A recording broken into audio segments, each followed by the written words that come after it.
Ade Bu. Kamila, Ade Bu. Paulina, Ade Bu. Oke, alhamdulillah hari ini kalian hadir ya. Nah, kalian di sini pernah ada yang pernah menyeberang jalan? Pernah ya, Ibu. Tahu nggak gimana cara menyeberang yang benar? Harus kanan kiri. kanan kiri. Betul. Nah, terus tadi sebelum kalian selama di perjalanan, kalian melihat lampu lalu lintas atau lampu lalu lintas nggak? Lihat, Bu. Kalian tahu nggak arti-arti dari lampu-lampu lalu lintas? Tidak. Nah, hari ini kita akan belajar tentang rambu-rambu lalu lintas. Nah, tujuannya kalian nanti akan mengetahui atau menjelaskan rambu-rambu lalu lintas dengan menggunakan kalimat sendiri, baik lisan maupun tulisan. Oke, sebelum masuk pembelajaran, Ibu ingin kalian melihat video dulu ya.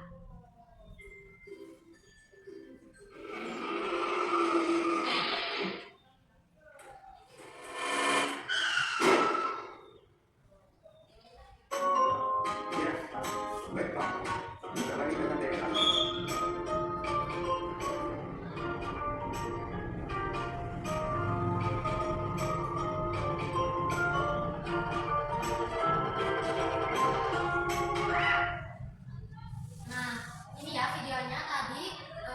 Apa yang kalian lihat dari video tersebut? Betul. Nah, menurut kalian kenapa kita harus mematuhi aturan lalu lintas? Supaya tidak terjadi kecelakaan. Betul, agar tidak terjadinya kecelakaan. Nah, akhirnya kita akan melihat ke cara menyeberang jalan dengan baik, yaitu ada 4 T. Yang tadi pertama udah kita singgung ya, itu ada tengok kanan dan juga tengok Kiri. Nah, sebelumnya itu kita harus tunggu sebentar dulu, jangan langsung Lari. Nah, tengok kanan untuk melihat keadaan di sekitar kanan, apakah ada kendaraan atau Tidak. Dan tengok kiri juga, kalau sudah merasa aman, kalian boleh terus berjalan untuk menyeberang. Nah, selanjutnya, kalian tahu nggak apa warna-warna dari lampu lalu lintas? Ada merah, kuning, hijau. Nah, betul ya. Nah, lampu lalu lintas itu adalah alat yang digunakan di jalan untuk mengatur kendaraan dan pejalan kaki agar tertib dan tidak terjadinya kecelakaan. Warna merah itu artinya berhenti, warna kuning itu artinya hati-hati, dan warna hijau artinya jalan. Selanjutnya, ternyata rambu dari lalu lintas ini memiliki jenis-jenisnya. Yang pertama itu ada rambu peringatan, rambu larangan, rambu perintah, dan juga rambu petunjuk. Nah, rambu peringatan, Ibu ingin siap-siap membacanya. Rambu peringatan berfungsi untuk menginformasikan kondisi jalan yang membutuhkan kewaspadaan lebih dari sebuah pengguna jalan. Betul, rambu peringatan itu untuk memberitahu kita bahwa di depan ada sesuatu yang harus kita waspadai. Contoh pertamanya itu ada tanda jalan menurun. Kedua, ada perlintasan kereta api. Ketiga, ada tanda hati-hati di jalan licin. Dan yang keempat itu ada tikungan ke kiri. Nah, kalau ada jalan yang licin, apa yang akan kalian lakukan? Berhati-hati. Betul, berhati-hati di jalan. Selanjutnya itu ada rambu larangan. Ibu ingin Paulina membacanya. Rambu larangan berfungsi memberikan peringatan. Betul, jadi rambu larangan itu hal yang tidak boleh kita lakukan. Contohnya itu ada yang tahu nggak ini tanda apa? Dilarang parkir. Betul, dilarang parkir. Yang kedua ini Dilarang putar balik. Yang ketiga ini ada Dilarang dahului. Yang keempat ada Terus dilarang lewat. Nah, kalau kalian lihat di situ ada tulisan dilarang parkir, boleh nggak kita parkir di situ? Nggak boleh. Tuh, kita tidak boleh melanggarnya ya. Terus selanjutnya ada rambu perintah. Ibu ingin Tiara membacakannya. Rambu perintah berfungsi untuk menyatakan perintah wajib bagi seluruh pengguna jalan. Betul, jadi rambu perintah itu yang harus ketiga ada tangga darurat dan yang keempat ada jalur sepeda. Nah, kalau di jalan itu ada jalur sepeda, siapa yang harus menggunakan jalur tersebut? Sepeda. Betul, jadi jangan yang menggunakan motor atau Mobil. Gitu ya. Nah, selanjutnya ada rambu petunjuk. Ibu ingin dibacakan oleh Tessa. Rambu petunjuk berfungsi untuk memandu pengguna jalan selama perjalanan atau memberikan lain kepada pengguna jalan. Nah, jadi rambu petunjuk itu adalah petunjuk jalan. Nah, kalau kita nih belum pernah ke tempat yang kita tuju, apakah kita tahu jalan yang ingin kita lalui? Tidak. Nah, jadi agar kita tidak tersesat, kita membutuhkan petunjuk. Biasanya itu ada di pinggir jalan, betul nggak? Betul. Agar kita bisa sampai ke tujuan, gitu ya. Nah, selanjutnya ternyata warna dari setiap simbol itu memiliki artinya. Yang warna merah itu memiliki tanda, dan warna biru itu ada tanda perintah atau informasi umum. Dan yang warna hijau itu ada informasi rute atau arah. Nah, selain itu, setiap tempat umum itu pasti punya aturannya, betul nggak? Betul. Contohnya itu kayak sekolah, tidak boleh berlari di lorong. Yang kedua ada taman, tidak injak rumput. Terus ada perpustakaan, tidak boleh berisik. Kan? Kalian sudah paham belum? Nah, agar kalian lebih paham lagi, Ibu ingin kalian bekerja sama, berdiskusi. Ibu akan membagikan kelompok ya, menjadi 2 kelompok.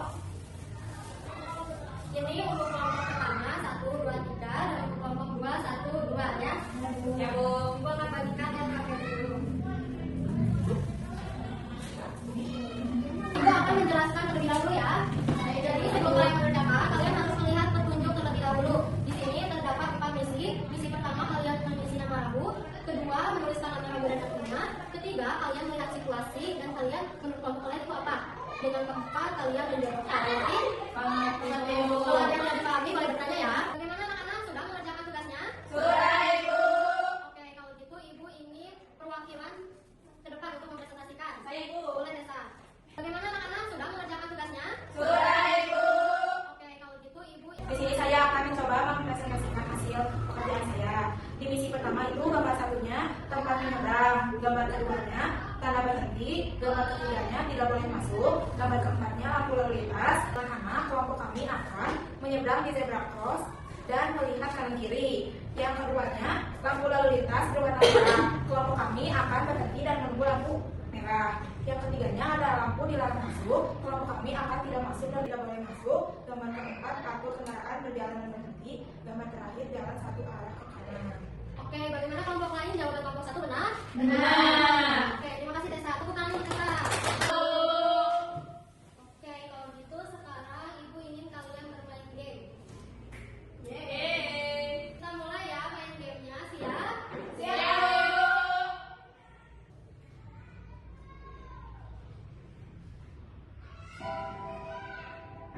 Rambu lalu lintas yang menunjukkan rambu peringatan jalan 2 arah adalah B. betul nggak ya?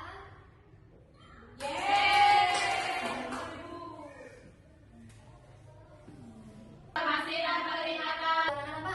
Jalan putar balik. Bukan, benar, ulangi. Mendahului. Oke, itu. Rambu larangan tersebut menunjukkan apa? Larangan membunyikan klakson.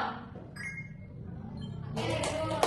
Selanjutnya, arti rambu lalu lintas yang berbentuk belah ketupat dengan warna dasar kuning dan garis hitam di bagian tepinya adalah apa ya tadi? Informasi. Apa? Peringatan. Peringatan? Kita pilih ya. Larangan apa? Jalan putar balik. Bukan, benar, ulangi. Mendahului. Oke, itu. Peringatan. Peringatan? Kita pilih ya. Oke. Bagaimana seru? Tadi kita udah belajar apa hari ini? Rambu lalu lintas. Betul, untuk belajar apa lagi? Simbol. Simbol-simbolnya yang warna-warnanya itu punya arti yang beda? Beda. Terus jenis-jenisnya? Betul? Betul. Jenis-jenisnya ada apa aja? Ada Larangan, perintah, informasi. Oke, Mas Rehat ya. Agar kita tuh mengetahui ya kalau rambu-rambu itu untuk memberikan keselamatan kita selama di perjalanan. Jadi kita harus mematuhi aturan rambu-rambu lalu lintas dimanapun kita berada. Seperti itu ya. Nah, pembelajaran hari ini sudah selesai. Untuk pembelajaran selanjutnya kita akan belajar tentang kalimat perintah. Nah, mulai sebelum pulang berdoa dipimpin oleh ketua kelas. Sebelum pulang, alangkah baiknya kita berdoa dimulai. Berdoa selesai. Dari salam. Assalamualaikum.